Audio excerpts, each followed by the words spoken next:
There we go. Okay. Which one was that you hit? I hit the right arrow again.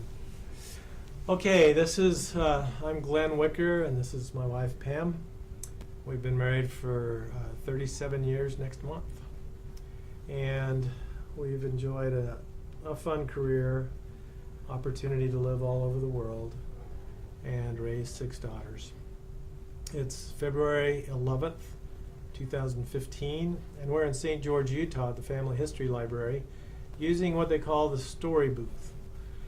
I brought Pam with me tonight because I wanted to tell you the story of my flameout over South Korea in 1988 and have her here to tell her side of the story as well. So flying the U-2, which I've explained a little bit about in previous sessions, was exhilarating to say the least. It was a high altitude aircraft that was very difficult to handle. They call it the Dragon Lady because you can, if you treat it right, if you treat it like a lady, it handles well. But if you treat it roughly, it becomes a dragon and is very hard and difficult to handle. So I did my training at Beale Air Force Base in California. We lived on the base at 3559 Dumosa Way. That just came to me. Beale Air Force Base, California. And we attended the Yuba City Steak, and we're in the Marysville ward. And we were there from 1985 to 1988, so 3 years. When we went to Beale Air Force Base, I wasn't flying the U-2. I went there to fly the T-38 in what they called the ACE program. ACE stood for Accelerated Co-Pilot Enrichment. And it was a Strategic Air Command base, and I had just come from Shepherd Air Force Base, which was an Air Training Command base. So the T-38s that were there were the same airplane, but I flew under a whole different set of rules. And so it was a lot less restrictive at SAC than it was at ATC. So that was one of the alluring parts about that assignment, was that I'd be able to fly the T-38, which I loved, and be released from some of the restrictions that we had at Shepherd Air Force Base. So the Accelerated Co-Pilot Enrichment Program, or ACE program as it was called, had T-38s on the base to allow three sets of pilots the opportunity to get more flying time. The first set were the co-pilots assigned to the KC-135 tankers who didn't get enough flying time in their co-pilot role to develop them quickly enough as pilots.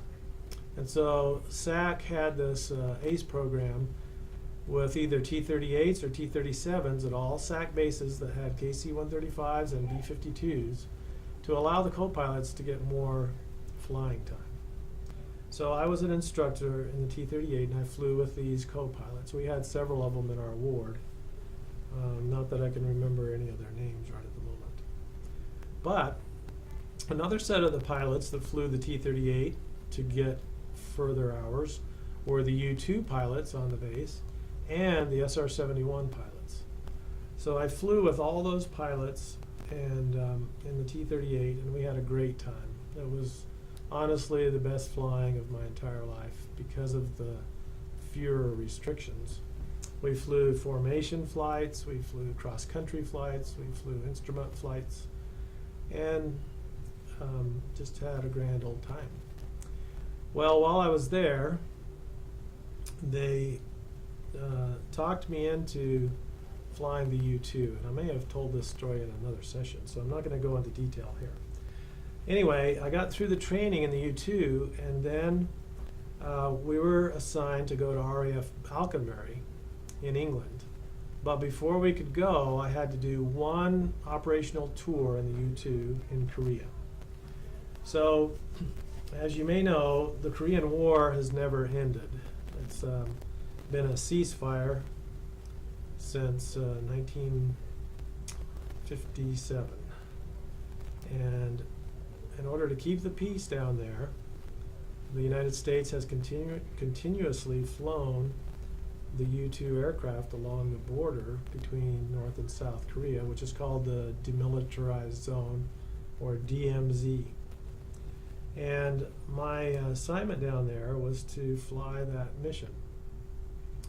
Well, I got to Korea. I was going to be gone for 2 months without my family, and then I was gonna come home, and we were gonna move to England as a family. When I got to Korea, I flew one mission. It's a 9-hour mission in the pressure suit, so very long mission. And I did fine on that flight, and got up the morning to go on my second operational flight. And we lived in what we called a hooch. It was just a little tiny house. When I got up from bed that morning, I had slept through my alarm. And so I only had about 10 minutes to get to the hangar for my pre-brief for this flight. And so I jumped out of bed very flustered because I had overslept. And I threw on my flight suit and ran out the door and got in the car. And it was only a 3-minute drive to the hangar. But when I jumped in the car, I had a very strong impression. Glenn, you need to pray before you go. And I thought in my mind, yeah, that's right. Even though I'm in a hurry, I should pray. So I started saying a prayer in my mind while I was driving. And the Spirit came back and said, no, you need to go back in the house and kneel down and pray. And I thought, oh, I don't have time to do that. I'm already late. And the impression came a third time. Go back in and kneel. So I finally obeyed the impression, went back inside the hooch, knelt down, and said a prayer. And while I prayed, I had specific words given to me of what to say that day. And I remember saying, I always prayed for safety in a general way. I would always say, please help me to be safe today whenever I flew. But this day, the Spirit told me specific words to say, and they were, please help me to be able to handle any emergency that comes up today. And I said those words out loud. And then I jumped in my car and went off and didn't think much of it. But I got there, did the pre-brief, got airborne. Shortly after I got into the cruise pattern, we ran kind of a racetrack pattern, a figure 8 pattern, just south of the DMZ. And our purpose there was, of course, to listen for enemy movements and that kind of thing. So remember, these were 9-hour flights, so very tiring. But shortly after I got into the pattern up there, I had a little bit of a problem with my generator, the electrical generator. And so I called back down to base and I told them what was going on. And we went through the checklist and we put it on a backup generator and decided to continue to fly the mission. Well, that probably wasn't the best idea, but everybody, including the engineers, the Lockheed engineers who built the airplane, said that it should be fine. So I continued to fly the mission. Well, on the east end of the mission, of the racetrack pattern, you're right over the east coast of South Korea, and there's a big, gigantic mountain range right there. And what happens is sometimes over the sea, the wind comes from the sea and it hits that mountain range and it deflects the wind up and creates a lot of turbulence. And the turbulence reaches up as high as we were. We were at 70,000 feet as the unclassified altitude of the U-2. So we were, I was quite high. Remember, this is a single engine aircraft with a single pilot, so there's nobody up there to help you and there's no backup engine. that last turn, just before I started my turn, that would have been my last turn, and then I would have headed home back to Osan Air Base in Korea. During that turn, I hit such tremendous turbulence caused from that upslope wind that it actually shook my head so hard that I banged my helmet on both sides of the canopy and shook the airplane really bad. And it also blew out the engine. So I had what's called a flame out. Now, normally that wouldn't have happened with turbulence, but because of my previous generator problem earlier in the day, what's called the continuous ignition circuit in the back of the engine, back of the tailpipe actually, stopped working. And it hadn't been working all day, evidently. And so flying at that high altitude where there's so little air, that continuous ignition system is just a little spark plug in the back of the tailpipe that is constantly ignited to keep the engine going. It's just like it's almost like one of those little fire starters that has a friction thing, and you click it and you get a little spark. And so it keeps a spark going every second. Well, that hadn't been working the whole flight, evidently, since my generator problem. So when this big puff of turbulence went through the engine and disrupted the airflow, and that continuous ignition circuit wasn't working, the engine just kind of blew out like a candle. And I lost my engine. So that really got my attention, let me tell you. My second operational flight in a in a pressure suit, and all of a sudden all the instrument gauges get these flags in them that are designed to show you when you can't trust the instrument because there's no longer electrical power. And so all my instruments lit up and all these warning horns went off because the engine quit and no electricity was being supplied, and so nothing was working except for the flight controls.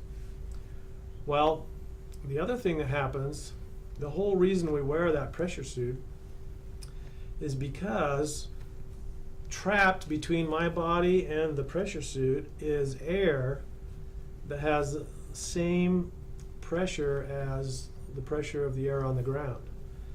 But around me now, because the engine wasn't running, the cockpit lost its cabin pressurization, and there was no more pressurization. So the air that was in my suit expanded, and it expands the suit, and you become like the Michelin Man here. And that is as designed in order to keep your blood gases in solution. If I hadn't been wearing that suit at that moment, I would have been instantly killed because all the gases in my blood would have come out of solution, just like when you pop a can of pop, you pop the top and it fizzes. That's what would happen to your blood if you didn't have that suit on. So the suit inflated, but it also kept pressure on my body to keep me alive. And I remember having to physically, exert myself to get my hands back down on the yoke to fly the airplane. And also I remember reaching up onto the glare shield to grab my checklist to go through the engine failure and flight emergency checklist. So it was the real thing this time, not just pretend like it was in one of our early dates. So I started flying the airplane by lowering the nose to keep the airspeed, the flying airspeed, and I tried to make a radio call.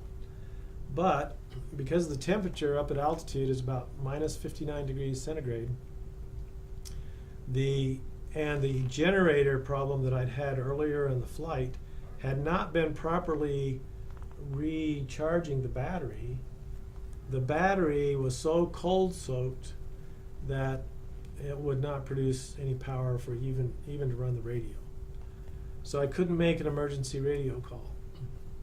So what I did was I had enough altitude that I turned toward my home base, which was Osan.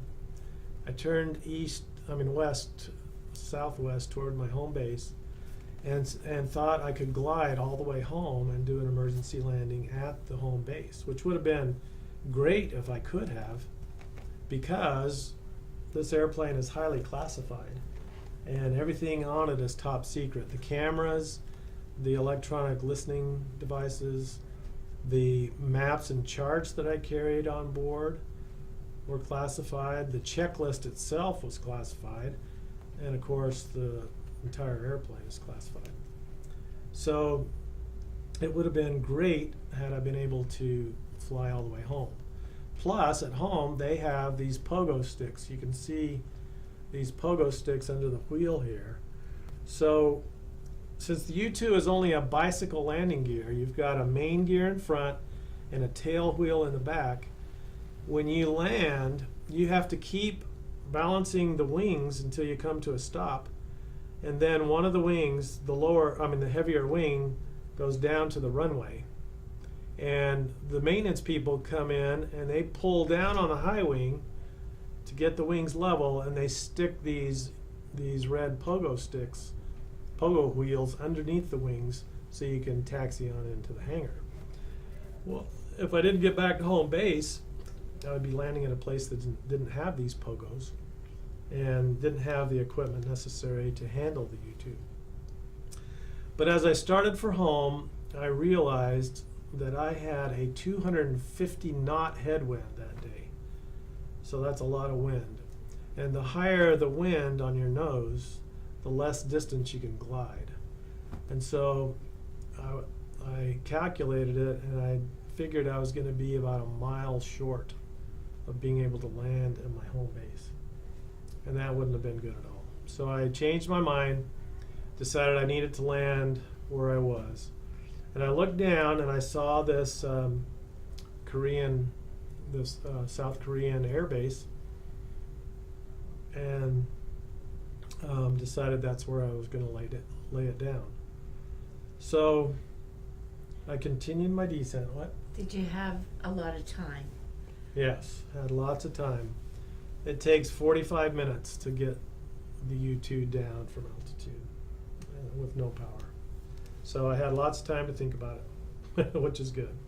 And luckily, there were no clouds that day. If it had been a bad weather day, it could have turned out a lot differently.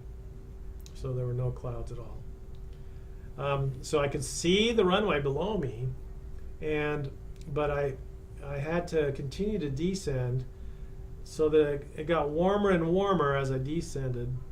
And finally, the batteries warmed up enough that I was able to make a radio call. So I called the tower of the airfield under me, and I said, I can't remember the name of the base. I actually have a map of it that I was going to bring, but I forgot. And I called the tower and I said, so-and-so air base, this is Pinion 5-2 with an emergency. I'm going to be making an emergency landing at your base. Please tell me the winds and the landing runway.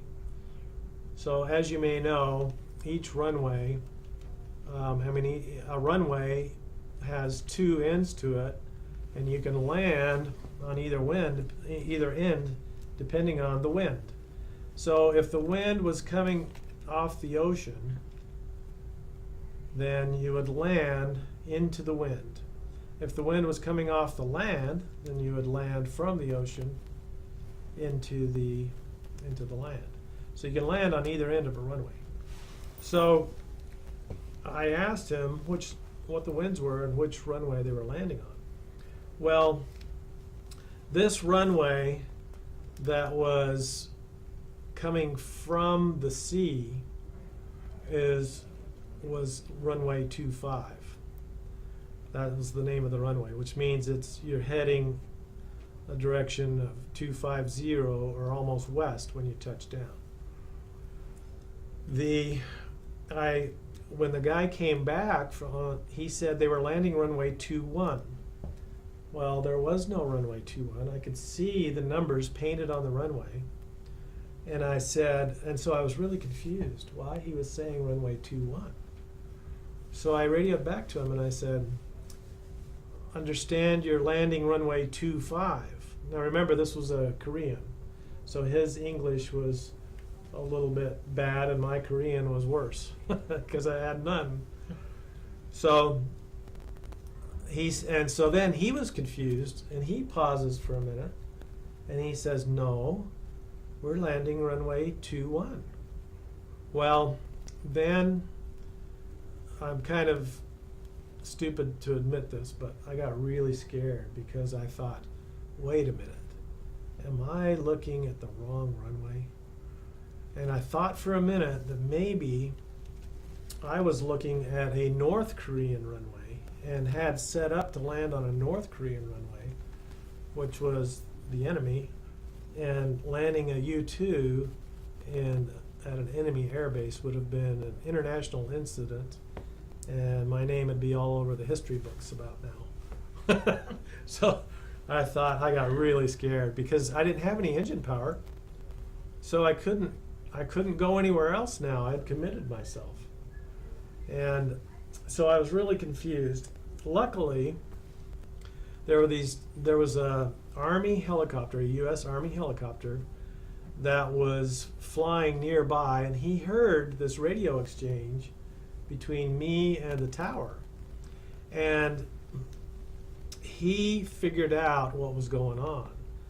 So thankfully, he talked to me, and he said that another airbase, another South Korean airbase that had a very similar name for an American butchering the language, was south of the airbase I was looking at to land. And this guy at the tower south of me was answering me when I was trying to talk to this guy further north. And they used the same tower frequency, so he thought I said that base's name when really I said this base's name, and he was telling me to land on runway 21, which this base had, when I was looking at runway 25, which this base had. And that helicopter guy could see what was happening, and he got on the radio and said, I think the wrong tower is talking to you. And so, boy, that really relieved me, because really for a couple of minutes I thought I was destined to land at an enemy airbase. So just ignore that. So anyway, I finally got in touch with the right tower. They were landing on runway 25, which is the runway I was looking at. Well, during the descent, when the batteries warmed up and I was able to make my radio calls, the emergency checklist allows you to try 2 different types of air starts to restart the engine. So I tried both different techniques to restart the engine, and the engine wouldn't start. So I let it get a little bit lower, and I tried a 3rd time to restart the engine, and the engine wouldn't start. And so now I just thought, well, it's never going to start, but I'll try one more time.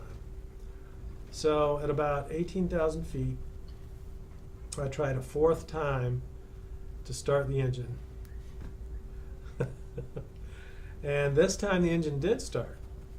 And I thought, oh, good. So I added some power, and the engine was running really rough. So, and it turns out that was probably just in my mind, because they didn't ever find anything wrong with the engine other than the continuous ignition circuit and the generator. So the engine probably was running okay, but I was so flustered by now I did not trust it. And so I left it at idle and did what's called a flame out landing, which we practice all the time. But when we practice it, we don't actually shut off the engine. We have the engine at idle, so that you still get a little bit of thrust from idle. And we put out the spoilers, which are little barn doors that you pop out of the top of the wing to spoil the lift of the wing, basically. And it produces enough drag to simulate having no thrust at all. So we practice that all the time, and I was really good at that. So I had no qualms that I was going to be able to land the airplane just fine. But what the situation now was that I really did have a bad engine, or so I thought, but I had it in idle, and I didn't want to shut it down completely. So I had idle thrusts, but I didn't want to use the spoilers. Maybe I should have, but I didn't want to use the spoilers because I didn't need the extra drag. So this runway, whoops, let me get it over here.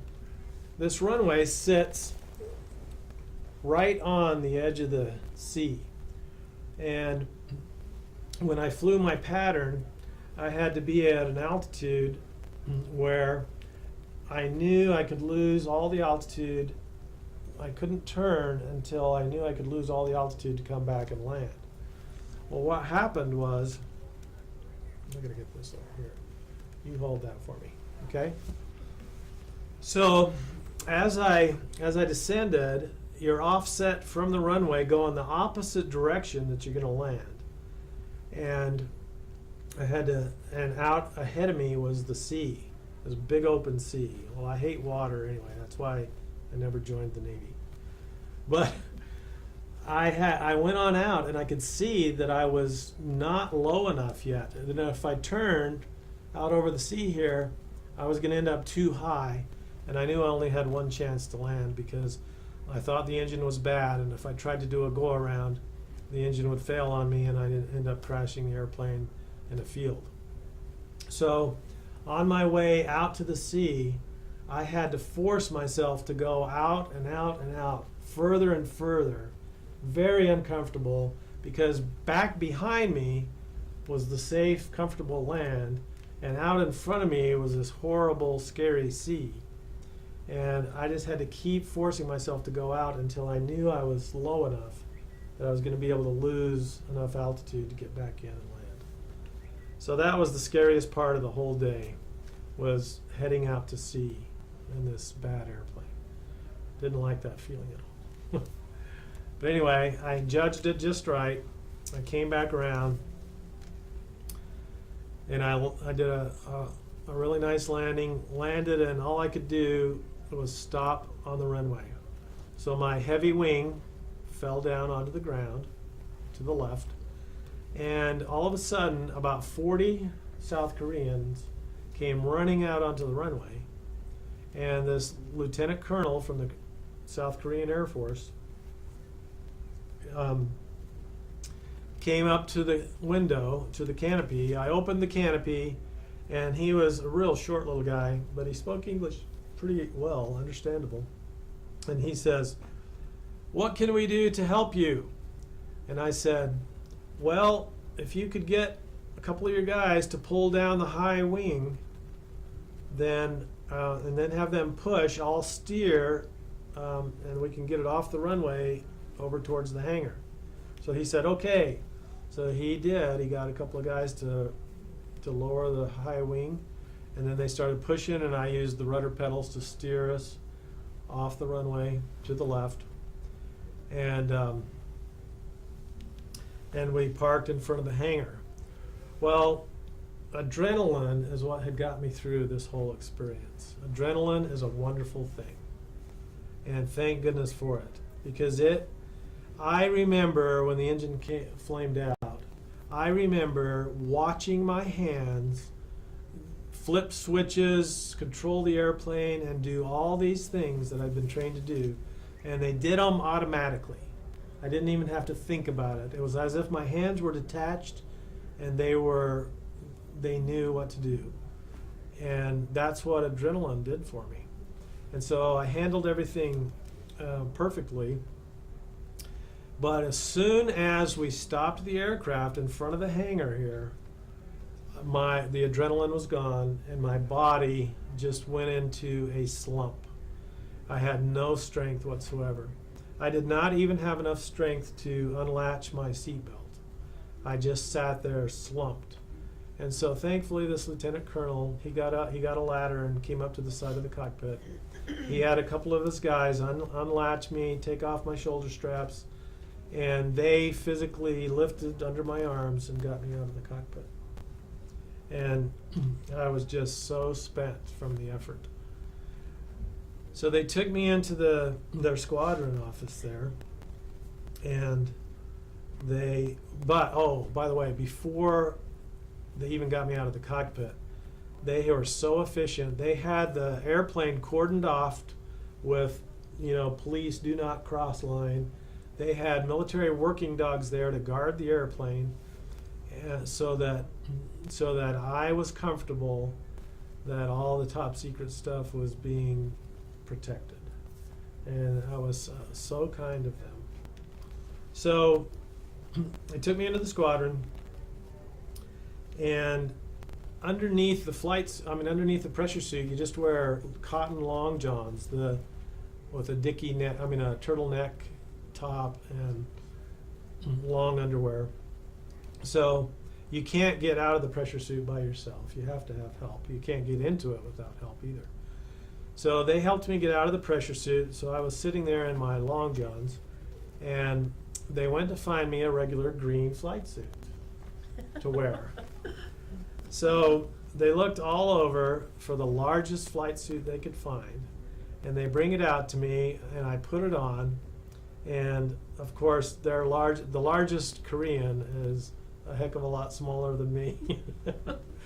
So the flight suit they found me, the sleeves came up to here, and the legs came up to about here on me. And I walked around for the rest of the day like that. With the wedgie, I bet. Yes, and probably with a wedgie. I don't remember the wedgie. And anyway, I had to walk around like that for the rest of the day because the helicopter that Osan Air Base sent to get me was, a few hours later. So then they took me to their officers' club for lunch. When did you tell your base? Mm-hmm. When did they know Oh, that you landed safely? Because you lost radio contact with them. I lost radio contact up at altitude, but when the radios came back, I had been able to talk to them. How long was that? Well, it was probably half an hour. Yeah. So,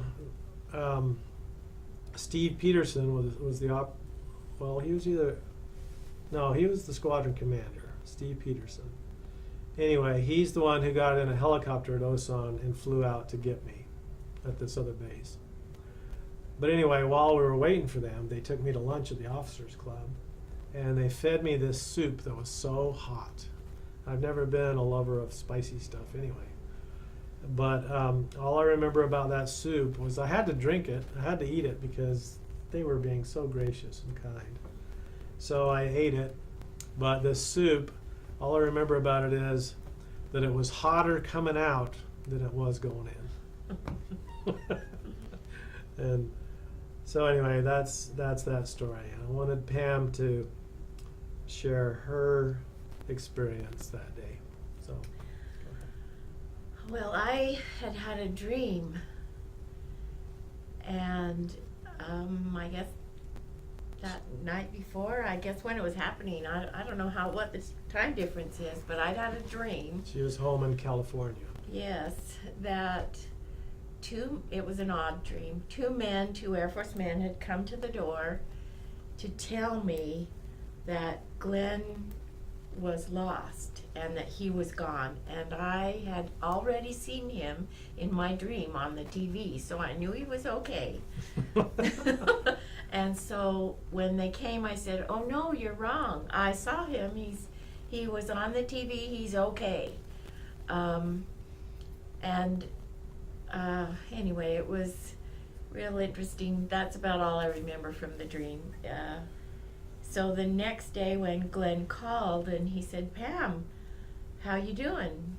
Why don't you make sure you're comfortable and sit down?"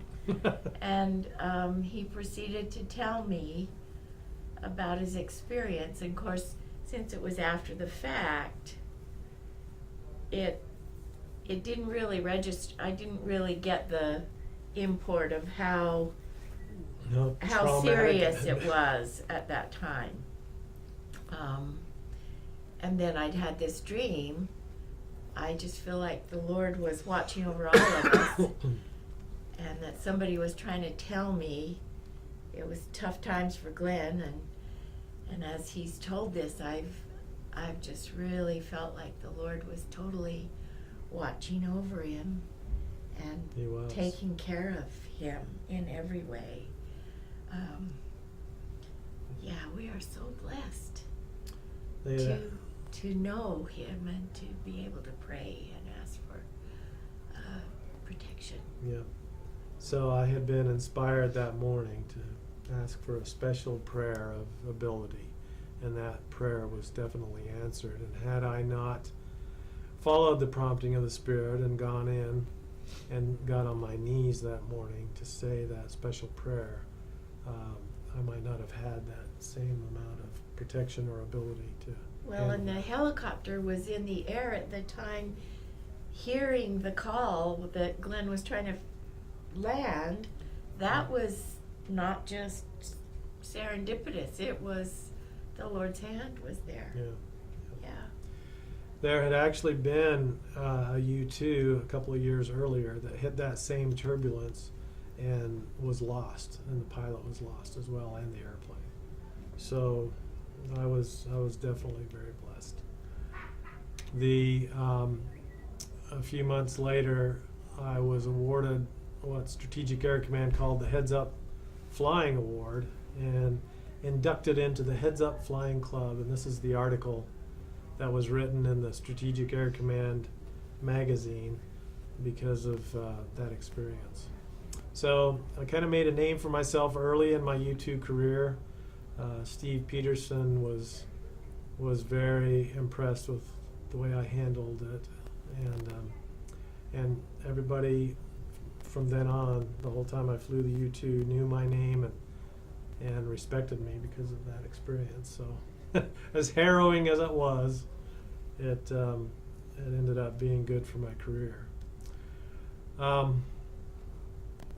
There is another, while we're here speaking about clubs, there is another club in the U2 community.